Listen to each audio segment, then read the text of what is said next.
ಏನಕ್ಕಂದ್ರೆ ವಿಯೆಟ್ನಾಂನ ದೇಶದವರು ಇವತ್ತಿಗೂ ಹೇಳ್ಕೊಂತಾರೆ, ಜಗತ್ತಿನ ದೊಡ್ಡಣ್ಣ ಅಂತ ಕರೆಸ್ಕೊಳ್ಳುವಂತ ಅಮೆರಿಕ ದೇಶವನ್ನ ವಿಯೆಟ್ನಾಂ ಅನ್ನು ಪುಟ್ಟ ದೇಶ ಯುದ್ಧದಲ್ಲಿ ನಿಂತು ಸೋಲಿಸಿತ್ತು. ಅದಕ್ಕೆ ಕಾರಣ ಯಾರು ಗೊತ್ತೇ? ವಿಯೆಟ್ನಾಂನ ಜನರು ಹೇಳ್ಕೊಂತಾರೆ, ಅಮೆರಿಕ ಅಂತ ದೊಡ್ಡ ರಾಷ್ಟ್ರವನ್ನ ನಮ್ಮ ವಿಯೆಟ್ನಾಂನಂತ ಪುಟ್ಟ ರಾಷ್ಟ್ರ ಸೋಲಿಸಬೇಕು ಅಂದ್ರೆ ನಮಗೆ ಒಬ್ಬ ನಾಯಕರಿದ್ರು, ಹೋ ಚಿ ಮಿನ್ ಅಂತ ಅವರ ಹೆಸರು. ಒಂದು ಕಾಲದಲ್ಲಿ ಇದ್ದಂತ ನಾಯಕರು. ಆ ನಾಯಕರು ಪ್ರತಿನಿತ್ಯ ದೇವರಂತೆ ಛತ್ರಪತಿ ಶಿವಾಜಿ ಮಹಾರಾಜರನ್ನ ಆರಾಧಿಸ್ತಾ ಇದ್ರು. ಆ ಶಿವಾಜಿ ಮಹಾರಾಜರ ಆದರ್ಶವನ್ನ ಪಡೆದು ಶಿವಾಜಿ ಮಹಾರಾಜರ ಗೆರಿಲ್ಲ ಯುದ್ಧ ಮಾದರಿಯನ್ನ ಬಳಸ್ಕೊಂಡು ಶಿವಾಜಿ ಮಹಾರಾಜರ ಪ್ರೇರಣೆಯಿಂದ ವಿಯೆಟ್ನಾಂ ಅನ್ನು ಪುಟ್ಟ ದೇಶ ಅಮೆರಿಕ ಅಂತ ದೊಡ್ಡ ದೇಶವನ್ನು ಯುದ್ಧದಲ್ಲಿ ಸೋಲಿಸ್ತು. ಅದಕ್ಕೆ ವಿಯೆಟ್ನಾಂ ದೇಶದ ಒಂದೊಂದು ಮಗುವು ಕೂಡ ಸದಾಕಾಲ ಛತ್ರಪತಿ ಶಿವಾಜಿ ಮಹಾರಾಜರಿಗೆ ಚಿರಋಣಿಯಾಗಿರುತ್ತೆ ಅಂತ ವಿಯೆಟ್ನಾಂನ ದೇಶದವರು ಹೇಳ್ಕೊಂತಾರಲ್ಲ. ಶಿವಾಜಿ ಮಹಾರಾಜರಿಗೆ ಜಗತ್ತಿನಾದ್ಯಂತ ಇರುವ ಗೌರವ ಅಂತದ್ದು ಒಪ್ಪಿಬ್ಬರಲ್ಲ. ನನ್ನ ನೆಚ್ಚಿನ ಬಂಧುಗಳೇ, ಶಿವಾಜಿ ಮಹಾರಾಜರ ಸೇನೆಯ ಬಲ ಎಲ್ಲರಿಗೂ ಎಷ್ಟು ಸ್ಪಷ್ಟವಾಗಿ ಗೊತ್ತಿತ್ತು ಅಂದ್ರೆ, ನಮ್ಮ ದೇಶದ ನೇತಾಜಿ ಸುಭಾಷ್ ಚಂದ್ರ ಬೋಸ್ ಅವರು ಭಾರತದಲ್ಲಿ ಇಂಡಿಯನ್ ನ್ಯಾಷನಲ್ ಆರ್ಮಿ ಕಟ್ಟುವ ಸಮಯಕ್ಕೆ ಹಿಟ್ಲರ್ನ ಬಳಿ ಹೋಗ್ತಾರೆ.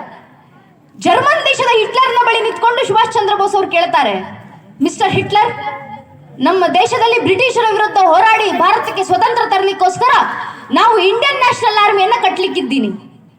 ನನ್ನ ದೇಶದಲ್ಲಿ ಒಂದು ಸೇನೆ ಕಟ್ಟಬೇಕು, ಆದ್ರಿಂದ ನೀವು ನನಗೆ ಬೆಂಬಲ ಕೊಡ್ತೀರಾ ಅಂತ ಸುಭಾಷ್ ಚಂದ್ರ ಬೋಸ್ ಅವರು ಹಿಟ್ಲರ್ನ ಮುಂದೆ ಕೇಳಿದ್ರೆ ಹಿಟ್ಲರ್ ಏನಂತ ಉತ್ತರ ಕೊಟ್ಟರು ಗೊತ್ತೇ?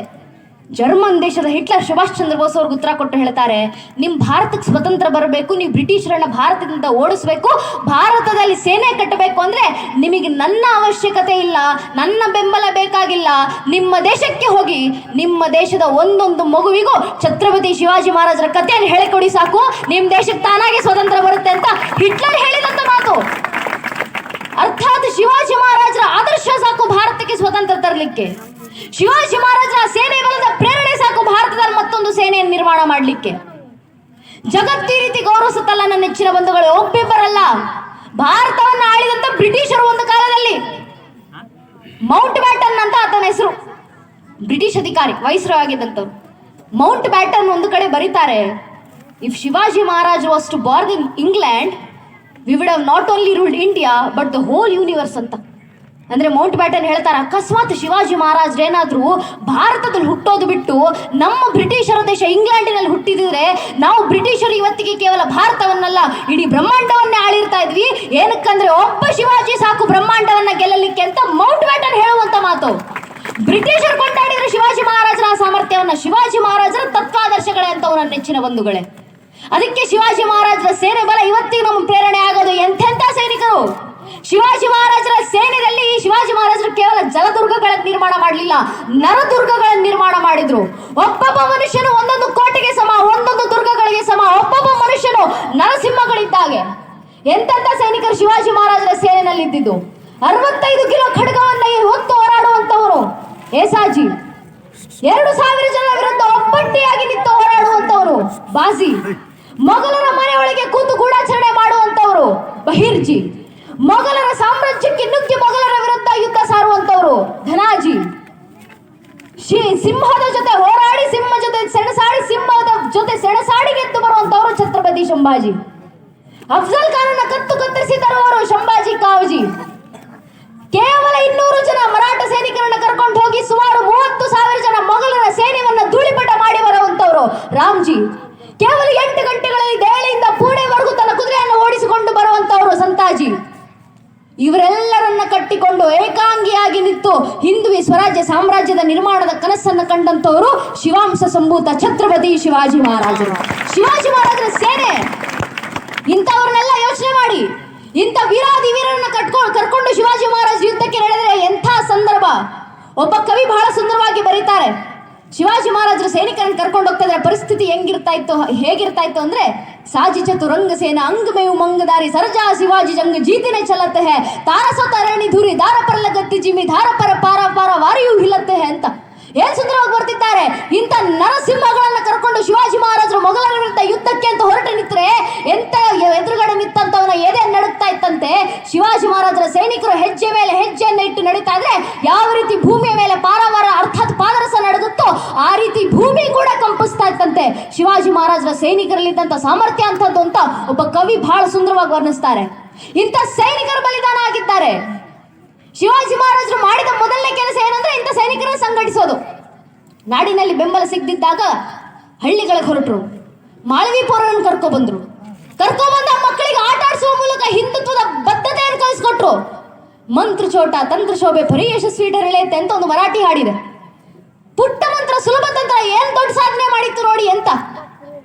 ಶಿವಾಜಿ ಮಹಾರಾಜರಿಂದ ನಾವು ತಗೊಳ್ಬೇಕಾದ್ರೆ ಪ್ರೇರಣೆ ಇದೆ ನನ್ನ ನೆಚ್ಚಿನ ಬಂಧುಗಳೇ, ಸಂಘಟಿತ ಭಾವ. ನಮ್ ದೌರ್ಭಾಗ್ಯ ಏನು ಗೊತ್ತೇ, ಇಷ್ಟು ಜನ ಹಿಂದೂಗಳಿದ್ದೀವಲ್ಲ ನಾವೆಲ್ಲಿ, ಸಾವಿರಾರು ಸಂಖ್ಯೆಯಲ್ಲಿ ಹಿಂದೂಗಳು ಸೇರಿದ್ದೀವಿ.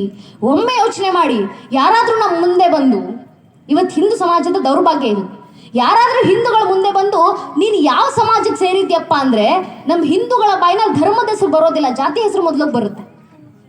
ನಮ್ಮ ಹಿಂದೂಗಳ ಪರಿಸ್ಥಿತಿ ಏನಂದ್ರೆ, ಕೋಟ್ಯಾಂತರ ಜನ ಹಿಂದೂಗಳಿದ್ದೀವಿ ದೇಶದಲ್ಲಿ, ಆದ್ರೆ ಚದುರು ಹೋಗಿದ್ದೀವಿ.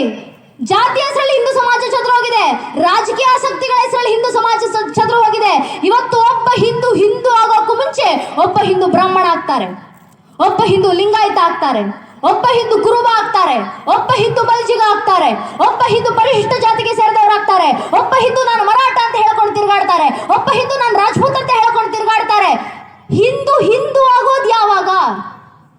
ಹಿಂದೂ ಸಮಾಜ ಅರ್ಥ ಮಾಡ್ಕೊಳ್ಬೇಕು, ನಮ್ಮ ಜಾತಿ ಯಾವುದೇ ಇರಲಿ ಸ್ವಾಮಿ, ನಮ್ಮ ಜಾತಿ ಪ್ರೇಮ ಎಷ್ಟೇ ದೊಡ್ಡದಿರಲಿ, ನನ್ನ ಜಾತಿ ಏನಿದ್ರು ನನ್ನ ಮನೆ ದೇವ್ರ ಕೋಣೆ ಒಳಗೆ ಸೀಮಿತ ಆಗಿರಬೇಕು. ನಮ್ಮ ರಾಜಕೀಯ ಆಸಕ್ತಿ ಯಾವುದೇ ಇರಲಿ, ಹಿಂದೂಗಳು ನೀವು ಯಾವ ರಾಜಕೀಯ ಪಕ್ಷಕ್ಕೆ ಬೇಕಾದ್ರೂ ಕೆಲಸ ಮಾಡಿ, ಆದ್ರೆ ನಮ್ಮ ರಾಜಕೀಯ ಆಸಕ್ತಿ ನಮ್ಮ ಮನೆ ಒಳಗೆ ಸೀಮಿತ ಆಗಿರಲಿ. ಪ್ರತಿಯೊಬ್ಬ ಹಿಂದೂ ತನ್ನ ಮನೆ ದೇವ್ರ ಕೋಣೆಯನ್ನ ದಾಟಿ ಮನೆ ವಸ್ತ್ರ ದಾಟಿ ಹೊರಗೆ ಬರಬೇಕಾದ್ರೆ ಜಾತಿ, ಉಪಜಾತಿ, ಮತ, ಪಂಥ, ಪಂಗಡ, ಕುಲ, ಗೋತ್ರ, ರಾಜಕೀಯ ಆಸಕ್ತಿ ಎಲ್ಲವನ್ನು ಮರೆತು ಹೆಗಲ ಮೇಲೆ ಒಂದು ಕೇಸರಿ ಶಾಲು, ಹಣ ಮೇಲೆ ಕೇಸರಿ ತಿಲಕ ಇಟ್ಕೊಂಡು ನಾವೆಲ್ಲ ಹಿಂದೂ, ನಾವೆಲ್ಲ ಒಂದು ಅನ್ನೋ ಭಾವನೆಯಲ್ಲಿ ಮನೆ ಬಿಟ್ಟಾಗ ಮಾತ್ರ ಹಿಂದೂ ಧರ್ಮ ರಕ್ಷಣೆ ಆಗೋದು. ಇವತ್ತು ನಮ್ಮ ಸಮಸ್ಯೆ ಏನಂದ್ರೆ, ನಾವು ಜಾತಿಗಳ ಚದುರೋಗಿರ್ತೀವಿ. ಒಂದಿಷ್ಟು ಜನ ಇರ್ತಾರೆ ನನ್ನ ನೆಚ್ಚಿನ ಬಂಧುಗಳೇ, ಅದರಲ್ಲೂ ಎಲೆಕ್ಷನ್ ಬರುವಂತ ಸಂದರ್ಭ, ಈಗ ಒಂದಿಷ್ಟು ಜನ ಹುಟ್ಕೊಂತಾರೆ ದೇಶದಲ್ಲಿ. ಈ ಬುದ್ಧಿಯೇ ಜೀವನ ಅಂತ ಅನ್ಕೊಂಡಿರುವಂತ ಬುದ್ಧಿಜೀವಿಗಳು, ಇವ್ರ ಕೆಲಸ ಏನಂದ್ರೆ ಹಿಂದೂ ಸಮಾಜ ಒಡೆಯೋದು. ಯಾವುದೋ ಒಂದು ರೀತಿನಲ್ಲಿ ನೀವು ದೇಶ ಅನ್ನಿ ಅವ್ರ ಧರ್ಮ ಅಂತಾರೆ, ನೀವು ಧರ್ಮ ಅನ್ನಿ ಅವ್ರ ಜಾತಿ ಅಂತಾರೆ, ನೀವು ಜಾತಿ ಅನ್ನಿ ಅವ್ರ ಭಾಷೆ ಅಂತಾರೆ, ನೀವು ಭಾಷೆ ಅನ್ನಿ ಅವ್ರ ಉಪಜಾತಿ ಅಂತಾರೆ. ಒಟ್ಟು ಯಾವುದೋ ಒಂದು ರೀತಿನಲ್ಲಿ ಹಿಂದೂಗಳನ್ನು ಹೊಡಿಬೇಕು ಅನ್ನೋ ಒಂದೇ ಸಂಕಲ್ಪವನ್ನು ಇಟ್ಕೊಂಡು ಅನೇಕ ಬುದ್ಧಿಜೀವಿಗಳು ದೇಶದಲ್ಲಿದ್ದಾರೆ. ಆದ್ರೆ ಇಂಥ ಅನೇಕ ಜನರ ಮಧ್ಯದಲ್ಲೂ ಧರ್ಮವನ್ನು ಸಂಘಟಿಸುವ ಕೆಲಸ, ಧರ್ಮ ಬೆಳೆಸುವ ಕೆಲಸ ನಾವು ಮಾಡಬೇಕಾಗಿದೆ. ಬರಬೇಕಾದ್ರೆ ನಾವು ನೋಡ್ಕೊಂಡು ಬಂದ್ವಿ, ಎಲ್ಲ ಅಣ್ಣಂದಿರು, ಕಾರ್ಯಕರ್ತ ಅಣ್ಣಂದಿರು ಮೆರವಣಿಗೆನಲ್ಲಿ ಬರಬೇಕಾದ್ರೆ ಎಲ್ಲ ಹಿರಿಯರನ್ನ ಕೈ ಮಾಡಿ ಕರೀತಾ ಇದ್ರು, ಬನ್ನಿ ಕಾರ್ಯಕ್ರಮಕ್ಕೆ ಅಂತ. ದಯವಿಟ್ಟು ನಿಮ್ಮಲ್ಲಿ ಕೇಳ್ಕೊಳ್ಳೋದಿಷ್ಟೇ, ಮುಂದಿನ ಬಾರಿ ಊರಿನಲ್ಲಿ ಒಂದು ಧಾರ್ಮಿಕ ಸಭೆ ಕಾರ್ಯಕ್ರಮ ನಡೀತಾ ಇದೆ ಅಂದ್ರೆ ಯಾರೊಬ್ಬರು ಮನೆಯವರೆಗೂ ಬರುವಂತ ಅವಶ್ಯಕತೆ ಇಲ್ಲ. ಮನೆಗೆ ಬಂದು ಪ್ರತಿಯೊಬ್ಬರನ್ನು ಕರೀಲಿಕ್ಕೆ ಇದು ಆ ಕಾರ್ಯಕರ್ತರ ಮನ್ನಲ್ಲಿ ನಡೀತಾ ಇರುವಂತ ಯಾವುದೇ ಮನೆಯ ಸಮಾರಂಭ ಅಲ್ಲ, ಇದು ಧರ್ಮ ಸಮಾರಂಭ. ಧರ್ಮ ಸಮಾರಂಭ ಅಂತ ಬಂದಾಗ ಒಂದು ಪೋಸ್ಟರ್ ಸಾಕು. ನಮ್ಮ ಊರಿನಲ್ಲಿ ಒಂದು ಪೋಸ್ಟರ್ ಹಾಕಿದ ಮಾತ್ರಕ್ಕೆ ಇಡೀ ಊರಿನ ಜನ ಅವತ್ತಿನ ದಿನ ಆ ಸಮಯಕ್ಕೆ ಎಲ್ಲ ಬಂದು ಸೇರಿರ್ಬೇಕು. ಏನಕ್ಕೆ ಅಂದ್ರೆ ನಮ್ಮ ಹಿಂದೂಗಳಿಗೆ ಅರ್ಥ ಆಗಬೇಕು, ಧಾರ್ಮಿಕ ಸಭೆ ಕಾರ್ಯಕ್ರಮ ಮಾಡ್ತಾ ಇರೋದು ಯಾರು ಕೂಡ ಕಾರ್ಯಕರ್ತ ಅಣ್ಣಂದ್ರೆ ಮನೆಯಲ್ಲಿ ಕೆಲಸ ಇಲ್ಲ ಅಂತಲ್ಲ. ಯಾರ್ಯಾರೆಲ್ಲ ಹೆಗಲ ಮೇಲೆ ಕೇಸರಿ ಶಲ್ಯ ಹಾಕೊಂಡು ಕೂತಿದ್ದಾರಲ್ಲ ಕಾರ್ಯಕರ್ತ ಅಣ್ಣಂದಿರು, ಇಷ್ಟು ದಿನ ಊರು ತುಂಬಾ ಬಂಟಿಂಗ್ಸ್ ಗಳನ್ನ ಕಟ್ತಾ ಇದ್ರಲ್ಲ, ಊರು ತುಂಬಾ ಪೋಸ್ಟರ್ ಗಳನ್ನ ಕಟ್ಟಿದ್ದಾರಲ್ಲ, ನಿಮ್ ಮನೆಗೂ ಬಂದು ನಿಮ್ಗೆ ಆಹ್ವಾನವನ್ನ ಕೊಟ್ಟಿದ್ದಾರಲ್ಲ ಕಾರ್ಯಕ್ರಮಕ್ಕೆ, ಆ ಯಾವ ಕಾರ್ಯಕರ್ತರು ಕೂಡ ಮನೆಯಲ್ಲಿ ಕೆಲಸ ಇಲ್ಲ ಅಂತ ಬಂದಿಲ್ಲಿ ಕೆಲಸ ಮಾಡ್ತಲ್ಲ ಧರ್ಮಕ್ಕೋಸ್ಕರ. ಮನೆಯಲ್ಲಿ 108 ಕೆಲಸ ಇದ್ರು, ಮನೆ ಕೆಲಸ ಆಮೇಲೆ ಮೊದಲು ಧರ್ಮದ ಕೆಲಸ ಆಗಬೇಕು, ದೇಶದ ಕೆಲಸ ಆಗಬೇಕು ಅಂತ ಬಂದಿಲ್ಲ ಅವರು. ಏನಕ್ಕಾಗ ಬರ್ತಾರೆ ಅಂದ್ರೆ ಅವ್ರಿಗೊಂದು ಭಾವನೆ. ಅನೇಕ ಹಿರಿಯರು ಇರ್ತಾರೆ, ನಮ್ಮ ಸಮಸ್ಯೆ ಏನಂದ್ರೆ ಹಿಂದೂಗಳಿಗೆ ನಾವು ಕಟ್ಟರಾಗೋದು ಅವಶ್ಯಕತೆ ಇಲ್ಲ, ನಮ್ಮ ಊರಿನಲ್ಲಿ ಹಿಂದೂ ಸಂಘಟನೆಗಳ ಅವಶ್ಯಕತೆ ಇಲ್ಲ, ಊರಿಗೆಲ್ಲ ಶಿವಾಜಿ ಮಹಾರಾಜರ ಜಯಂತಿ. ಅನೇಕರು ಪ್ರಶ್ನೆ ಮಾಡೋರಿದ್ದಾರೆ, ದಯವಿಟ್ಟು ಅರ್ಥ ಮಾಡ್ಕೊಳ್ಳಿ. ಮುಂದೊಂದು ದಿನ ಒಬ್ಬ ಹಿಂದುವಿಗೆ ಸಮಸ್ಯೆ ಬಂದಾಗ ಹೆಗಲ ಮೇಲೆ ಕೇಸರಿ ಶಲ್ಯ ಹಾಕಿರುವಂತ ಹಿಂದೂ ಕಾರ್ಯಕರ್ತನೇ ನಿಮ್ಮ ಸಹಾಯಕ್ಕೆ ಬರಬೇಕು ಹೊರತು ಇನ್ಯಾರೂ ಬರೋದಿಲ್ಲ.